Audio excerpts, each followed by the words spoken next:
Hi everybody, thank you so much for stopping by my channel. Today's video is going to be festival inspired hairstyles. It's officially festival season and I'm almost positive that this season lasts a lot longer than I thought it would.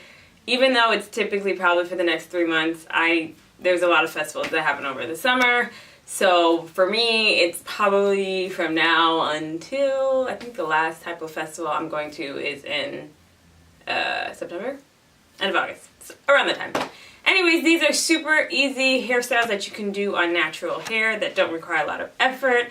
As you probably know, each festival has its own kind of vibe type feel, so I wanted to create 3 styles that could be interchangeable, or you can do them all at the same festival, however you like, and show you how simple it is to do festival hairstyles on natural hair.